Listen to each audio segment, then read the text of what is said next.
बतूला जान साहब, आप उस इशू पे बड़े टची है, ये जो जजेस को प्लाट्स मिलती हैं और मराहत मिलती हैं, और अब जस्टिस काजी फ़ाइज़ ईसा साहब जो है वो ना प्रोटोकॉल लेते हैं ना ये प्लाटों का मामला। तो आपको क्या लगता है कि इस मामले में वो हाथ डाल सकते हैं कि जो जजेस हद से ज़्यादा मुस्तफ़ीद हुए हैं उनसे वो वापस ले लें? देखिए, कोई भी शख्स परफेक्ट नहीं होता और जस्टिस काजी फ़ाइज़ ईसा भी कोई फ़रिश्ता नहीं है। यकीनन उन्होंने तमाम मुराद को रद्द किया है प्लाटों के हवाले से अपनी ज़ात की हद से। लेकिन वकला की जब रिहायशी कॉलोनी का केस उनके सामने आया था तो तमाम बाकी जजों की तरह उन्होंने भी इस बात की हिमायत की थी कि जो लैंड एक्विजिशन एक्ट है अंग्रेज़ों के वक्त का बनाया गया, जो कि पब्लिक पर्पज़ के लिए ज़मीनें एक्वायर हुकूमत कर सकती है, तो जो वकला की रिहायशी स्कीम है वो भी पब्लिक पर्पज़ में आती हैं। उस पर भी काजी फ़ाइज़ ने कहा था कि हाँ, वकला की भी जो रिहायशी स्कीम है उसके लिए ज़मीन एक्वायर की जा सकती है। तो जहाँ वकला का मामला आता है तो वहाँ पे शायद बड़े बड़े जजेस जो हैं वो पीछे हट जाते हैं। मगर अब जजों के प्लाटों की बात आएगी तो मैं समझता हूँ कि ये मामला कि जुडिशल साइड पे ही हल हो सकता है, क्योंकि इसमें सबसे बड़ा आइनी एतराज़ ये है कि जो जजेस हजरात हैं उनकी मुराद का तयन प्रेसिडेंट ऑफ पाकिस्तान करते हैं। ये नहीं हो सकता कि वो फेडरल गवर्नमेंट एम्प्लॉइज़ बन जाएं कभी और एम्प्लॉइज़ हाउसिंग फाउंडेशन में अप्लाई कर दें। कभी कभी अपने बेचारे मुलाजमीन की जो कोऑपरेटिव सोसाइटी है उसमें भी जजेस भी और उनकी बीवियाँ भी प्लॉट ले लें, कभी कभी ये नहीं हो सकता। तो मेरे ख्याल में इसको कहीं ना कहीं एक जुडिशल साइड के ऊपर एक फ़ैसले के ज़रिए इसका तयन होना ज़रूरी है कि क्या आला अदलिया के जजेस जो हैं वो प्रेसिडेंट की मंजूरी के बगैर इस तरह की सरकारी स्कीमों के अंदर एक एक दो दो तीन तीन प्लॉट ले सकते हैं या नहीं। और अगर ये सब कुछ लेते भी हैं तो मैं समझता हूँ एक बहुत बड़ी चीज़ जो एक बतौर चीफ जस्टिस वो कर सकते हैं कि वो ये तमाम मालूमात जो हैं, ये एम्प्लॉयज़ की कोऑपरेटिव सोसाइटी की मालूमात कि किस जज ने, कितनी उनकी बीवियों ने, मेरा मतलब है किस किस ने उन्होंने ये कितने प्लॉट लिए हैं, ये मालूमात वेबसाइट पर डाल दें, उनके असासों की मालूमात वेबसाइट पर डाल दें। और जस्टिस काजी फ़ाइज़ साहब वाहिद जज हैं जिन्होंने अपने असासे वेबसाइट पर डाले हुए। तो अगर इतनी ट्रांसपेरेंसी भी वो क्रिएट कर दें तो मेरे ख्याल में ये भी एक पब्लिक सतह के ऊपर एक बड़ी अकाउंटेबिलिटी हो जाएगी जजों की। मगर इस मामले के ऊपर जाना बहुत ज़रूरी है।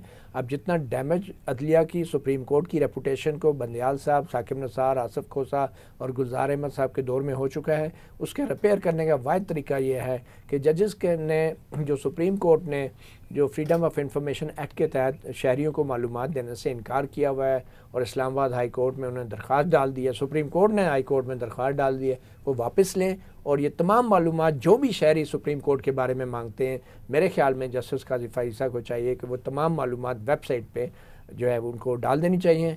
और इससे ये है कि अदलिया की इज़्ज़त और वक़ार में इजाफा होगा। और जो एतराज़ कर रहे हैं, अगर 2 प्लाट हैं 2 डाल दें, 3 प्लाट हैं 3 लिख दें, 6 प्लाट हैं 6 डाल दें, जो बेच चुके हैं वो भी, जो हाँ बिल्कुल अपने असासे लेते हैं, बेच देते हैं। देखें अपने असासे ज़ाहिर लेते करें। हैं। आपका क्या ख्याल है कि जिन चीज़ों पे खुद फ़ाइज़ ईसा साहब अमल कर रहे हैं वो दूसरों से अमल करवा देंगे इस पे? ये तो देखिए टेस्ट है, एसेट्स के लिहाज से प्रोटोकॉल डालने के जजेस से मुतल्लिक मैं 100% तो नहीं कह सकता, करना चाहिए असूली तौर पर।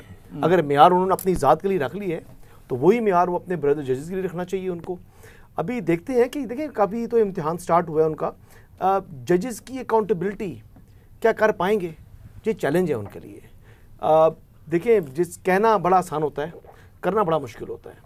अब अमली तौर के ऊपर वो कर पाते हैं नहीं कर पाते, क्या कोई मसलियत उनके रास्ते में आती है, ये अब देखना है। क्योंकि देखिए I am sorry Hasan, sorry to cut you, ये चीफ जस्टिस ने अकाउंटेबिलिटी नहीं करनी, ये आइन ने करनी है, आइन ने करनी है और अदालती फैसलों के जरिए होनी है, जुडिशल काउंसिल के जरिए होनी है। चीफ जस्टिस काजी फ़ाइज़ ईसा के पास कोई अख्तियार नहीं है, अकेला तो नहीं है लेकिन उसको इनिशिएट कर सकता है, प्रोटेक्ट तो कर लेता है। बुनियादी ख्याल है बुनियादी सिमत तो कल का फुल कोर्ट मुतय्यन कर देगा। तो वो उसका एजेंडा क्या है और क्या कोई एजेंडा नहीं, फुल कोर्ट नहीं, ये फुल कोर्ट है।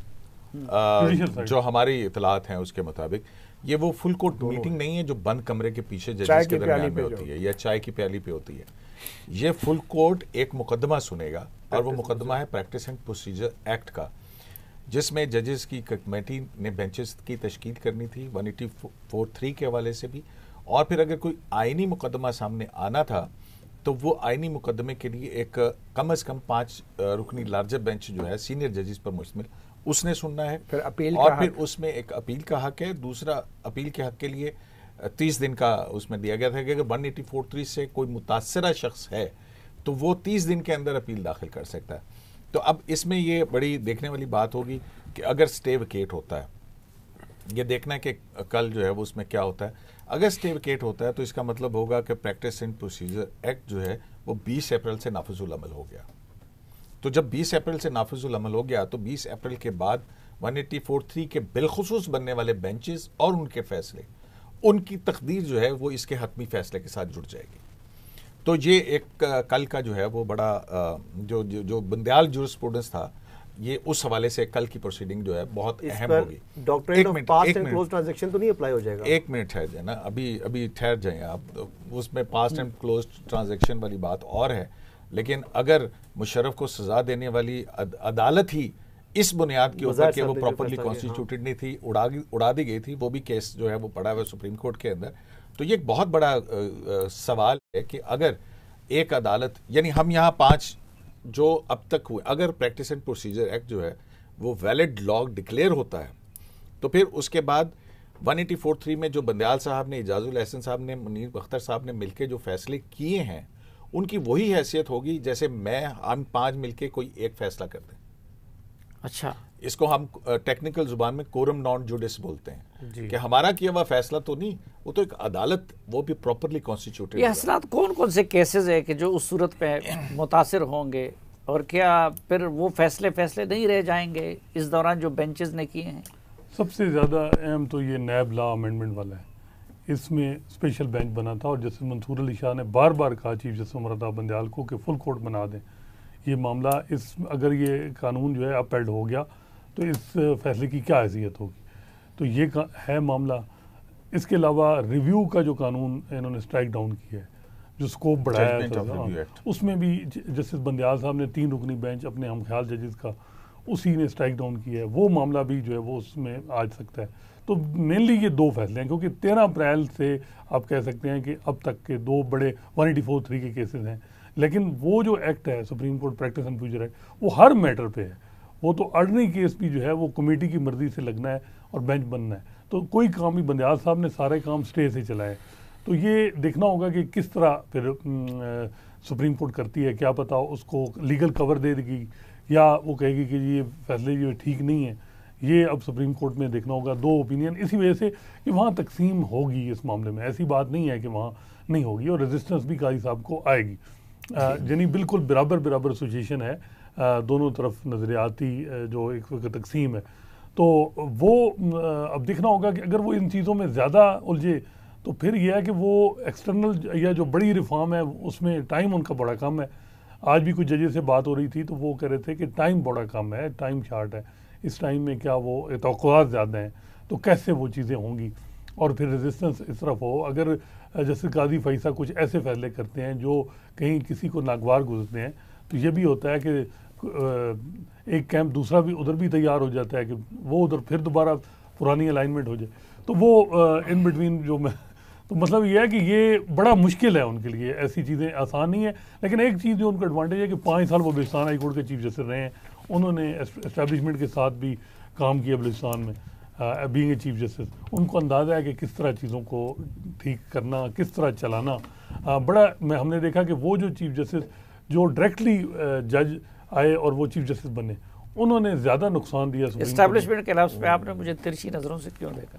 नहीं, तिरछी नज़रों से नहीं देखा है। मुझे एक बात याद आ गई, मतीउल्लाह जान से आप पूछ रहे थे ना प्लाटून वाली, तो मुझे एक किस्सा याद आ गया।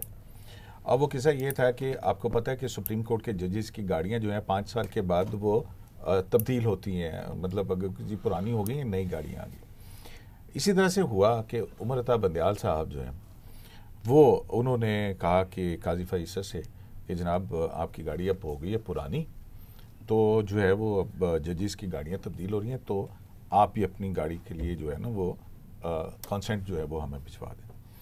तो काजी फैसल ने जो है वो अपना जवाब में ख़त लिख दिया। उन्होंने कहा कि मुझे तो गाड़ी की कोई ज़रूरत नहीं।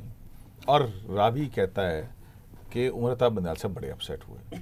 उसके बाद वो आए और आके कहा कि एक तो आप जो है खुद तो कुछ करते नहीं हैं और दूसरों को प्रॉब्लम में डाल देते हैं। तो ये एक वाकया यार इसी तरह आप लोग आपने यहाँ पे इफ्तिखार चौधरी के पीछे भी लगाया हुआ था, इस तरह किस्से थे, बाद में बड़ी मायूसी हुई, वो खतरा तो नहीं है उस तरह तो नहीं। देखिए मेरा ख्याल है कि आपको एक वाज़ेह डिफरेंस जो है पहले भी कयूम के पीछे हम जाते हैं। हाँ अभी भी मैं बिल्कुल काबिल गर्दन से नहीं हूँ, मैं बिल्कुल हूँ उसमें, लेकिन कयूम साहब गारंटर हैं। लेकिन यहाँ पे जो है ना आपको मेरा ख्याल है कि आपको एक तो ट्रांसपेरेंसी नजर आएगी, दूसरी जो बात है ना, सब हमारे दोस्त जो हैं कोई जजेस की अकाउंटेबिलिटी या दूसरी बातें कर रहे हैं, एक जो बड़ी अहम बात है ना वो ये है कि मुकदमात का एक तोमार खड़ा हो गया है कि आम आदमी का मुकदमा सालों से नहीं लगा है और बंदयाल साहब 5 साल 4 माह के बाद फैसले किए हुए फैसले छोड़ के कहीं गए। अभी तो मेरा तो दिल करता है कि मैं इंफॉर्मेशन एक्ट के तहत एक दरख्वास्त डालूं कि किस जज साहब ने कितने फैसले किए और कौन से फैसले वो छोड़ के चले